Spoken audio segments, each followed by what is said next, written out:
This is the moment that a 48-year-old British NGO worker was arrested. The two girls behind him have been locked in his bedroom for 5 days. They thought he was a doctor. But this man isn't a doctor, he is a paedophile. The day before, he was secretly filmed buying children's underwear. Following his arrest, he is now serving a 12-year prison sentence as punishment for his behaviour.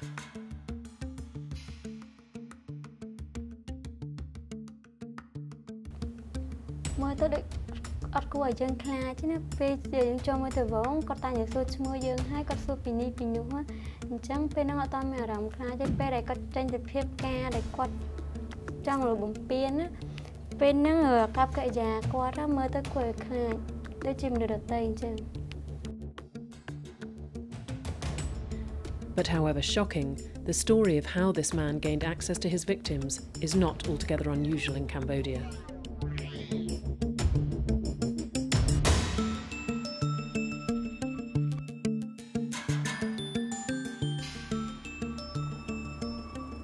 On the streets of Phnom Penh and elsewhere in Cambodia, a team of specialist agents and undercover investigators are trying to protect children from becoming victims of sexual abuse.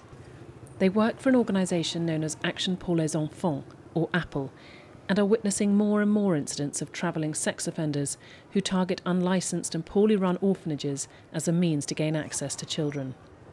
We know that these people are using this NGO background as NGO work to carry themselves up from being detected by the authority, and the investigator can prove that easily when they do this sort of day-to-day investigation on the suspect. According to UNICEF, only 28% of the 12,000 children living in Cambodian orphanages have lost both parents. Setting up an NGO as a foreigner here is simply a question of filling in a form and paying the registration fee. There are few, if any, regulatory or background checks carried out, and consequently orphanages have become big business and attractive to sex offenders.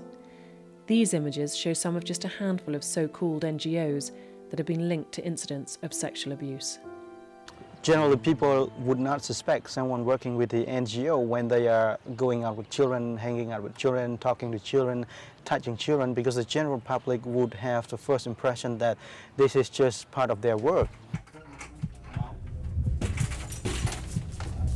This film explores what happens when children fall into the hands of tourists and bogus NGO workers who end up abusing the very people they are pretending to protect.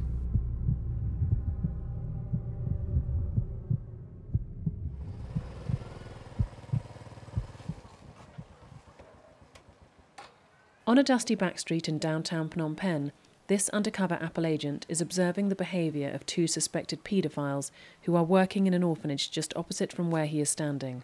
We have blurred his face to conceal his identity. Sometimes even though to the hotel room, they bring the kid to the hotel room, but the orphanage, the center, they don't care or they don't know exactly about what is going on outside. Earlier in the week, the same investigator recorded these images of one of the suspects in a public pool with a group of children from the orphanage. Since 2003, APPLE have been assisting national and international police authorities by providing them with concrete evidence in the form of undercover video material, which is essential when it comes to prosecuting alleged offenders. Over time, APPLE have discovered that swimming pools are a popular choice for suspected sex tourists. I think the guy who are bring the kid to the swimming pool, they are have like their behavior or the way of their touching the kid are inappropriately, like he tried to pull the children up and some genital to the kid as well, and the way how like he tried to teach the kid how to swim as well. This kind of the way touching is not appropriately way what I see. Like many orphanages in Cambodia, this one relies entirely on donations from volunteers to operate. Using an undercover camera, we went inside to find out exactly how easy it was to get a job here. Without questioning our background, we were given a tour of the children's bedrooms and were informed that anyone could take the children out for the day. It was just a question of money. The $20 just only like the kind of the volunteer support to the lighthouse, like to the children, and also if they would like to have more something like buy something for children like food with vegetable. Bring some children visit somewhere around in Cambodia to the small swimming pool, water park, and also the zoo. Since 2005, Cambodia has seen a 75% rise in its number of orphanages. Over the same period, the number of foreign visitors has more than doubled. In 2008, the government of Cambodia adopted a policy known as the Minimum Standards on Alternative Care for Children in an attempt to monitor the conditions and practices of orphanages and care homes across the country. But policy is one thing, implementation quite another. Orphanage, they are not really treated well for the kid, and also they don't really have following the national minimum standard. They don't really have the child protection policy in place, and also in the way of treatment, the kid is not really really good. Taito works for Friends International, a social enterprise that works to improve the lives of marginalised children and youths. In 2011, they launched the Child Safe campaign, which aims to protect children from becoming victims of sexual abuse. They believe that as tourism has grown in Cambodia, visiting orphanages has become something of a tourist attraction, which they are trying to discourage. Today, he is delivering leaflets which describe the dangers of orphanage tourism, including the risk of sexual abuse, to hotels in Phnom Penh. All child safe hotel, certified hotel, we leave all the child safe information, we leave all child safe promotion material. All this material, we have all information regarding to child protection and also what they can do during their stay in Cambodia. While the government still struggles to uphold the conditions set out in the policy on minimum standards, Friends International believe that tuk-tuk drivers have a major role to play when it comes to keeping children safe.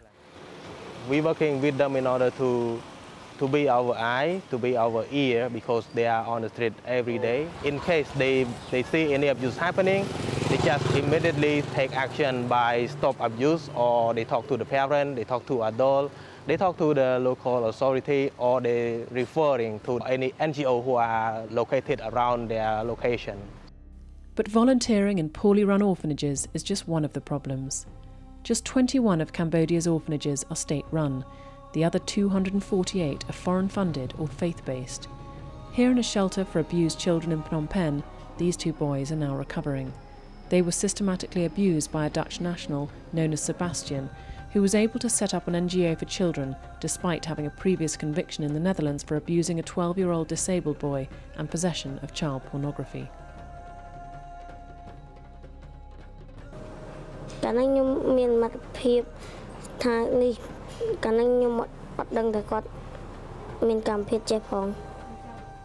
Even though these two boys were living with both parents, the suspect convinced their mother that they would be better off under his care.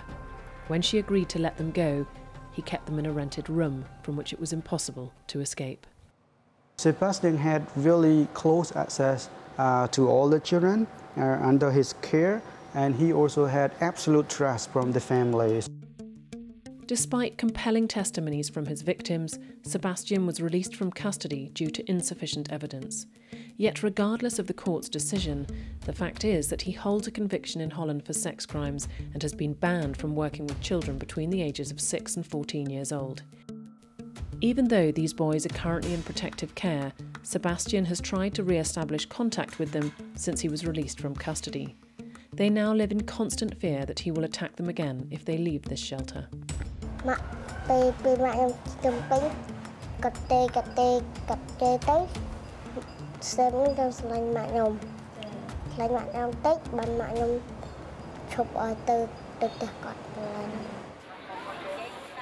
Tim is the investigation manager for Apple, and he has been working on this case for over 3 years. Determined to gather more evidence, Tim is now about to make the 8-hour journey by bus up north to the popular tourist destination of Siem Reap, where Sebastian lives. I want to find out the truth and to find out the justice for Cambodian children. That's it.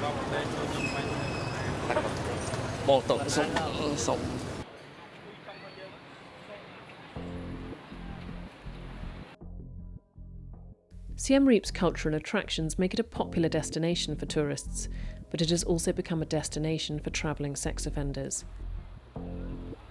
Wasting no time when he gets there, Tim heads straight towards the suspect's house. That is the location, so I will go there in order to talk to his neighbor, in order to identify more possible victim and witness.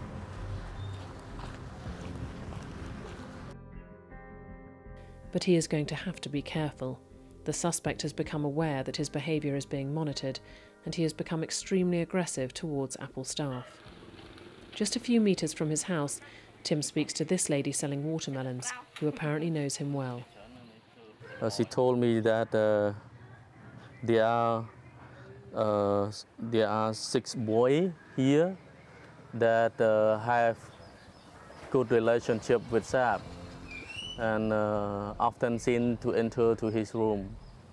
So the age is ranging from 5 to 11 years old. The fact that Sebastian is still regularly bringing boys to his home confirms Tim's suspicions. Just clarify that he touching the boy and he loved the boy and support the boy only, but they never seen he, support or have relationship with young girl.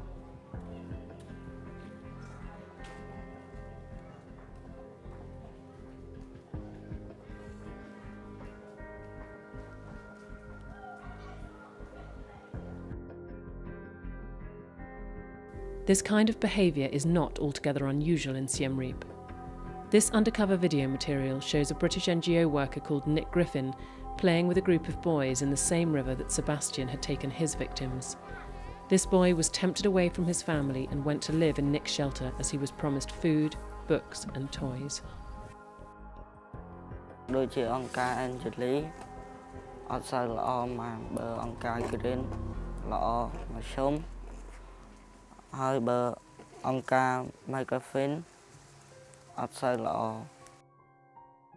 Eventually, Apple collected enough evidence against him, and Nick Griffin was sentenced to 2 years in prison in Cambodia for indecent acts against a minor. Solicitation of child prostitution or intercourse with a child can mean anything up to 15 years. He served just half of his sentence and was then deported back to the UK. But on arrival in Heathrow Airport, he was arrested by British police following claims he raped a child in 2004 in Wales, where he worked as a Boy Scout leader.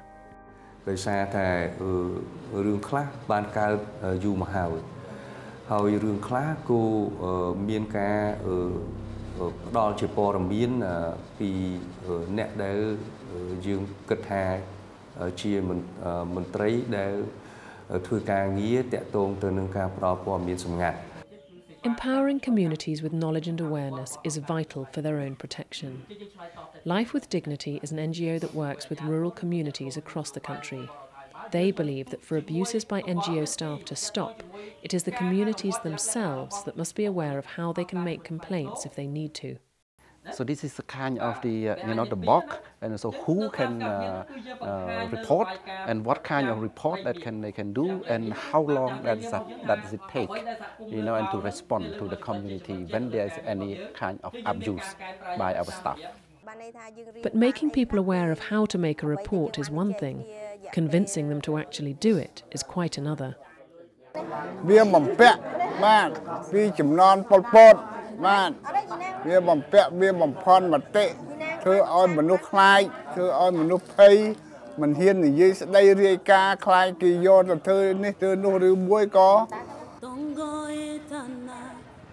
Since 2010, a total of 152 child sex offenders have been convicted in Cambodia, and of this figure, approximately half are foreigners. Yet the fear among child rights groups is that until all institutions are forced to adhere to the national minimum standards on alternative care for children, this figure is set to rise.